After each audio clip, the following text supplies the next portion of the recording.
السلام علیکم ویور حاضرین، میں ہوں آپ کا ہوسٹ رانا وسیم اور آپ دیکھ رہے ہیں ہمارا اور آپ کا اپنا چینل ہسٹری آف راجپوت۔ تو ویورز، آج کا ہمارا ٹاپک ہے چوہان قوم کے بارے میں۔ تو آج ہم چوہان قوم کے بارے میں جانیں گے۔ چوہان اگنی کل چوہان راجپوت تقریباً پنجاب کے تمام اضلاع میں آباد ہیں۔ یوں تو چوہانوں راجپوتوں کی بے شمار ذیلی گوتے ہیں اور کچھ ذیلی گوتوں کے اوپر میں نے ویڈیو بنائی ہیں، اپنی 5-4 ویڈیو میں نے بنائی ہیں، جن کا تذکرہ ہم آئندہ صفحات میں الگ الگ کریں گے۔ تاہم باقاعدہ چوہانوں کی تعداد بھی پنجاب میں بہت زیادہ ہے۔ سب سے زیادہ چوہان ضلع گوجرانوالہ میں آباد ہیں، دوسرے نمبر پر شاہ پور میں سرگودا میں ہیں، جبکہ تیسرے نمبر پر راولپنڈی کے ضلع میں آباد ہیں۔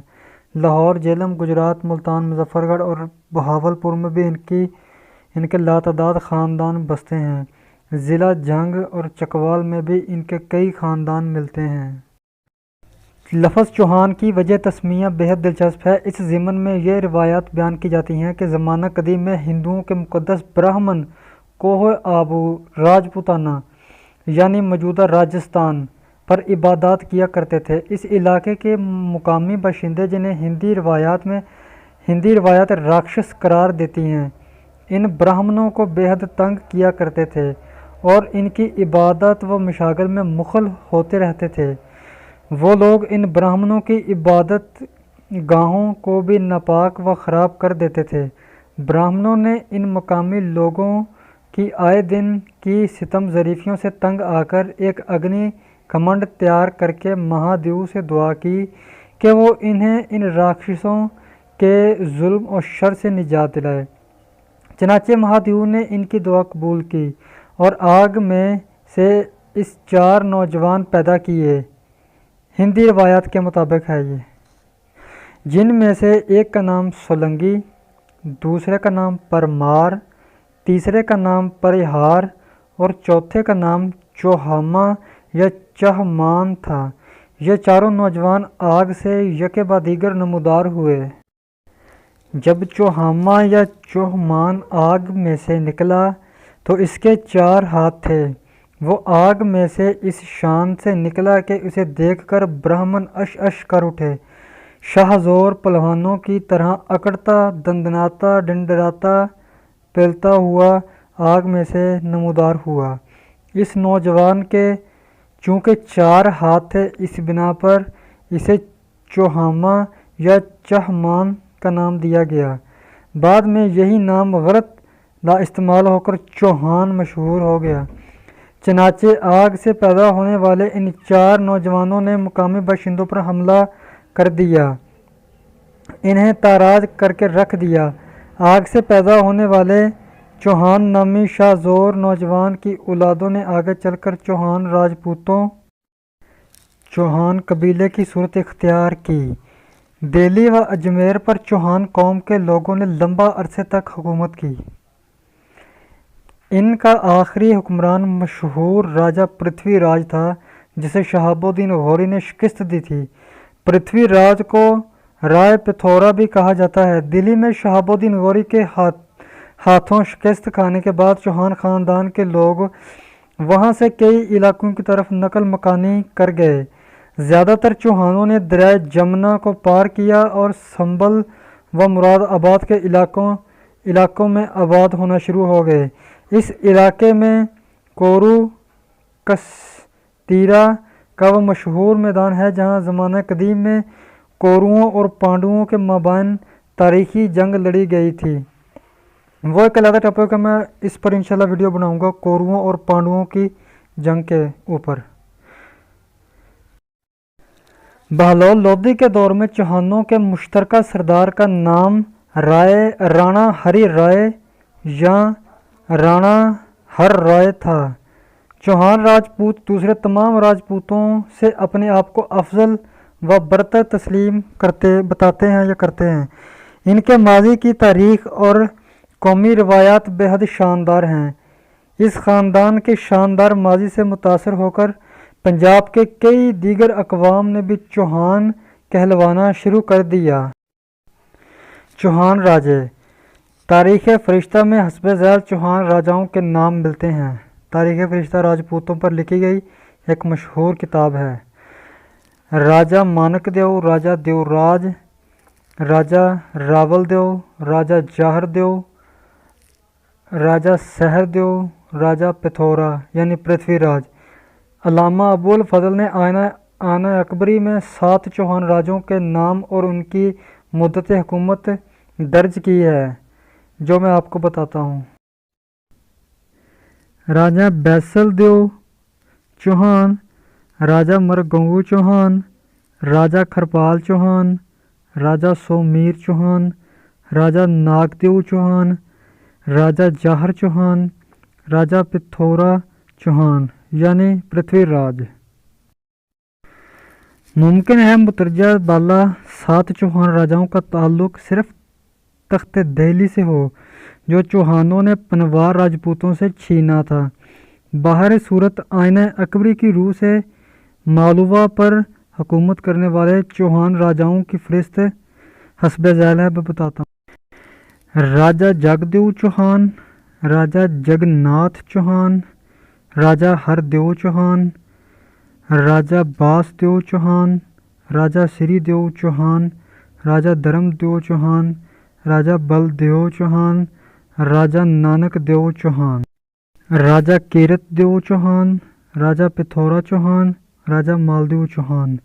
اس لحاظ سے گویا چوہانوں نے 95 سال 4 ماہ تک حکمرانی کا لطف اٹھایا، لیکن تاریخ راجستھان کے مصنف کرنل ٹوڈو نے چوہانوں کے شاہی خاندان کا جو شجرہ نسب مرتب کیا، اس میں ان کے پہلے راجا نیل اول سے آخری راجا پرتھوی راج تک 39 پشتوں کے نام درج ہیں۔ چوہان خاندان کے ان تمام راجاؤں میں سے راجا بیسل دیو اور پرتھوی راج بہت زیادہ مشہور و معروف گزرے ہیں، چنانچہ اس باب میں ہم صرف ان کے 2 راجاؤں کے مختلف حالات بیان کریں گے۔ راجا بیسل دیو، ایک روایت کے مطابق راجا بیسل دیو چوہان راجاؤں کے سلسلے کا 4تھا راجا تھا۔ اس راجا نے تعمیر نسل کے لوگوں سے دلی کا تخت چھینا اور وہاں اپنی حکومت قائم کی تھی۔ اگر اس روایت کو مد نظر رکھا جائے تو راجا بیسل دیو چوہان راجاؤں کا گویا سرخیل تھا۔ ممکن ہے کہ ان کا پہلا راجا انیل کسی چھوٹی سی راجدھانی کا مالک رہا ہو، تاہم راجا بیسل دیو چوہانوں میں پہلا بڑا راجا بنا جس کا تذکرہ تاریخ کے صفحات میں ملتا ہے۔ اس راجا کے دور حکومت کا تعین کرنا بے حد مشکل ہے۔ کہا جاتا ہے کہ یہ راجا علوم و فنون اور صنعت و حرفت کا بے حد دل دادا تھا، اور ان دونوں شعبوں نے اس کے دور میں کافی ترقی کی تھی۔ یہ راجا خود بھی بہت بڑا عالم اور فاضل اور ادیب تھا۔ اس کے اپنی سلطنت کی کافی وسیع کی اور اسے مستحکم کر کے اندرونی شورشوں اور بیرونی حملہ آوروں سے بچائے رکھا۔ راجا پرتھوی راج چوہان، یہ راجا ظاہر ہے چوہان راجاؤں میں سے سب سے آخری نامور راجا تھا۔ اس نے دہلی میں اپنی سلطنت کو وسعت دے کر اس قدر مستحکم کر دیا کہ اس دور کے بڑے بڑے فرمانروا اس سے کنی کتراتے تھے۔ گویا ہندوستان کے بڑے اور عظیم راجاؤں کی صف میں اسے کھڑا کیا جا سکتا ہے۔ یہ راجا 1180 عیسوی میں دہلی کے تخت پر بیٹھا تھا۔ اس وقت چوہانوں کا موروثی تاج و تخت اجمیر تھا، جبکہ دہلی اور اس کے نواح میں پنوار راجپوتوں کا پرچم شوکت و عظمت لہرا رہا تھا۔ دہلی پر پنوار راجپوتوں کے آخری حکمران اننت پال کی چونکہ اولاد نرینہ نہیں تھی، لہذا اس نے اپنے نواسے اور چوہان قوم کے چشم و چراغ راجا پرتھوی کو سلطنت دہلی کا وارث مقرر کیا، اور راجا پرتھوی یا راجا پتھورا نے انتظامی لحاظ سے سلطنت کو 2 حصوں میں تقسیم کر دیا، یعنی دہلی پر اس نے اپنے بھائی کمانڈے رائے کو حاکم بنایا، کھانڈے رائے کو حاکم بنایا، جبکہ مالوا و اجمیر کے علاقے براہ راست اس کے اپنے کنٹرول میں تھے۔ اس راجا کے اقتدار میں چوہان راجپوتوں کے اقتدار کا سورج نصف نہار تک جا پہنچا تھا اور ہندوستان کے وسیع و عریض خطے اور اس کی عملداری میں شامل ہو گئے تھے۔